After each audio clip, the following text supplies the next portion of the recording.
finish an undergrad, but it's I would say helpful. Most people have at least a bachelor's, and probably a third of them have masters before they start veterinary school, and all veterinary schools are 4 years, with the exception of I think the University of Tennessee is they go constantly for 3 years. They don't take any breaks in the summer.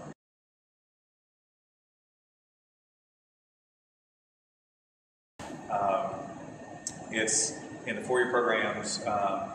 In your summer breaks between your first and second and third year, you're expected to do externships where that students will come here for 6 to 8 weeks, and then between your junior and senior year, there's no breaks. You're doing clinics constantly as part of that. So, 7 to 9 years or 10 years of college. I was 9 and have masters as well from Ohio State. I was at Ohio State for 9 years. So did that. Most of our kids get out of school with about $200,000 in loan debt. So the fact that you guys can actually get some of those classes at a community college is great. And my other veterinarian, who will be here in a couple hours, he runs my Cody office. He was a K-State grad, and he was a community college kid as well, and then went on to K-State, went on to vet school. So certainly your basic core courses, you can get them at the community college level. Freshman English is freshman English, freshman biology is freshman biology. But you need to make a serious commitment to school if you're going to do it. Average admission grade point is somewhere around a 3.8. So grades are critical. You're not going to get in if you have less than a 3.4, 3.3, unless you're an exceptional student that tests really well, like an MCAT or GRE. So, getting in, it's a lot of discipline, but it's a blast. It's a lot of fun. I've been doing it. This is 24 years for me, longer than most of you have been alive, and it's still a heck of a lot of fun. I work just on horses, so that brings up the specialty part of it. When you're getting out of veterinary school, it's not required, but it's really advised that you do an internship, which is a 1-year postgraduate employment, where you work for somebody like me, and you work really hard for not a lot of money, but you get to see a lot of the stuff that we do and get a lot more hands-on that you just don't get in the veterinary school. Most of the veterinary schools are, as far as horses, have been built up by cities and cities and cities. So in the case of Ohio State, Columbus is no longer a rural ag town, it's a big city. So the horses have been pushed out, and referral practices have been built just like mine. So the university's caseloads have gone down. And in the hierarchy of a university, you have a surgeon and his residents and the interns, and then the students are somewhere in the back row. So you don't get a lot of hands-on training. So when you get out of veterinary school, you're expected to be a doctor, but you haven't done a lot as far as horses. So you really it's really advised to go through an internship. Then there is residency, which is 3 years of really intense training in the university or an approved practice. And then there's specialty board certification, and that's after you're a doctor. You can become board certified specialist, and I am a board certified specialist. There's about 6,000 horse vets in the country, and 90 of us are board certified equine specialists, and I'm one of those. So after veterinary school, you go through either residency or, in my case, 6 years of approved clinics, and then you go through a very rigorous exam process and article writing process and testing process, and you have 3 years to be tested on being quote-unquote an expert. So that's what I do. And our practice, then you can do kind of more specialty stuff. You can get out of vet school day one and go start fixing horses, that's fine. But if you're going to do the stuff that we do here, which is special surgery, advanced diagnostics, you really need specialty board certification. So our business here, about 90% of our horses come from out of town, and most of them have been seen by a number of people. This horse came from California last week. We'll do surgery on him this morning.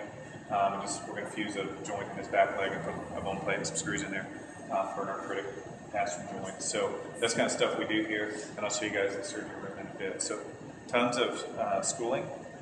When you get out, you're going to be horribly in debt unless you come from a lot of family money, which I did not. I did not have a penny for college or a penny for education or a penny to start a practice, and I own all of this, and this is all from hard work. So you don't have to have money, you just have to be prepared to work hard and pay it off if you haven't borrowed. So it's like anything else, starting a business. Startup costs, I think it varies on part of the country. To have a pretty nice surgery clinic like this with pretty decent equipment, Average part of the country, probably looking at about $1.5 to $2.5 million to start it, and just what it is. We happen to live in an expensive part of the world, so things are a bit more expensive here. But got a lot of equipment, and we have to fix horses to eke out a living. But we do have a lot of fun, and we earn a good living. It's a blast, and I wouldn't know what else to do if I didn't fix horses. So that's kind of what I know. So, questions? I'll show you guys around.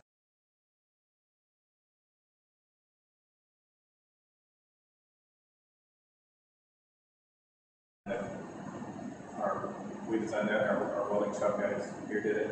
And so we can just knock the horse out of the sling and lay him down, change the cast, get them up so they don't put any undue stress on the limb. So it's a pretty cool setup. So, and we can bring that setup into surgery, into the recovery room here. So when we recover horse from anesthesia, if we had a high leg fracture or a spine fracture or a horse that needed to be in a sling, we could just do that. So it's pretty cool. You might notice it's pretty clean in here, and I think that we don't do this just for you. This is what we do at least 2 times a day, sometimes more often, anytime we get a horse in and out. We don't allow horses in this barn that have an infectious disease, any respiratory stuff, or diarrhea. They go in the back barn, just so the surgery horses aren't exposed to anything. We see about 4,000 or 5,000 horses a year that come through here for lamenesses and surgery, so we have to really just really clean, really careful as to what's going on, what's coming in. So, when you guys are going through your classes on, ways to manage and take care of horses, certainly my horses live outside in a dry lot this time of year, out on pasture. They don't all need to be in stalls like this, but when we're dealing with orthopedic implants and horses that undergo colic surgery, just some of the major surgeries that we do here, we just really need to be sure that we're not introducing any problem or making things worse, for them. So. We're just getting set up for surgery, so go ahead and shut that door, Justin, if you would. So this is how we would get a horse into surgery. They come into this room, and we'll do some anesthesia procedures here that are minor procedures like leg brainer. I'm going to nerve her this afternoon. So we'll do her surgery in here. But we get the horses in here. This gate comes this way, so we make it shoot. The horses standing this way, and we give them the drugs to knock them out. We lay them on their side. We strap their legs up and lift them up with a hoist. They're upside down. Then they go through the wall into surgery, and then the table comes underneath the horse, and then we just position him however we're going to position this particular horse. The big bay horse will be on his side. I'll be operating on his right hind leg. So we'll do that here in about an hour and a half. We'll get him on the table. So we disinfect before and after every surgery. So it's something we're when the horses come in to recovery, they're on a Tempur-Pedic mattress. We have ropes on the head and tail. It's just instant radiant heat on the horse, keep them warm, and we just help them get up with ropes. Most horses will get up just fine on their own. If we have to use the sling or anything, we will do that. So it's a good setup. It works very well, and we've been doing this here for lives are the same, and we just monitor blood parameters during surgery and just monitor all the blood pressures and everything as well. So this is your generic state-of-the-art horse surgery room. It's all good. It's all good. And Cookie, when your students get to be too much, we have 2 padded cells that you can just utilize anytime. Nice. Perfect. Today, this is a 5-hole plate. It takes 5.5 millimeter titanium or stainless or titanium screws. We're actually using a 3-hole plate on this horse just to fuse the passenger joint, and we take 5 screws across it. So that's just they're all human implants, human screws and plates. You got one right there? Yeah. So they probably charge a little more than we do. So you could come over here. I get it. Yeah. But we'd had to get these girls to hold you still. That would have been the thing. So.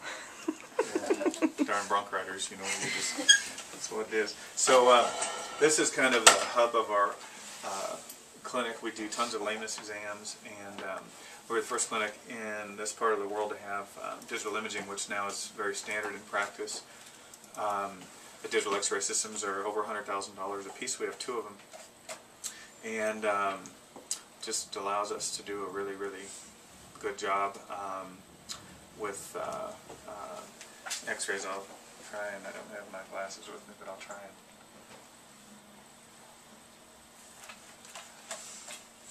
find some things. This is some of the stuff that we'll do here.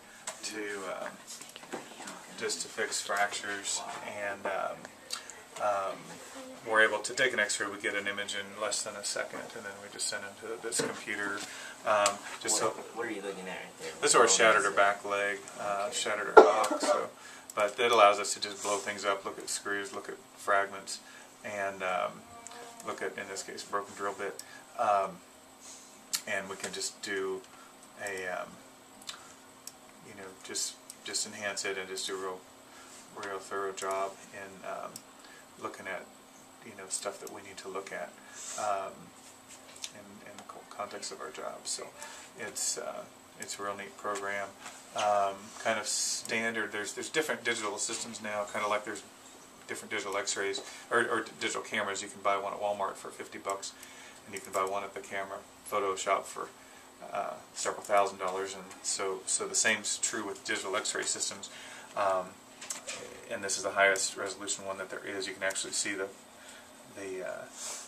curvature of the horse's brain and just all the muscles in and around his eyeball, and the tooth roots in his sinus. So we can just get a really good job. This has made me a much better veterinarian. I've had this for about 8 years, and we can do just a really good job. We don't use film anymore. Not too many people that do this at this level use film, but it's kind of the way to image a horse. So it works well. So you have to learn a little bit about computers, and I don't know a lot, but I ask my 10-year-old kids when I need help. So they're quite experts. We process our stem cells here. We do a lot of stem cell procedures. So we'll harvest our stem cells here. We actually send them out to an outside lab. We get them back. We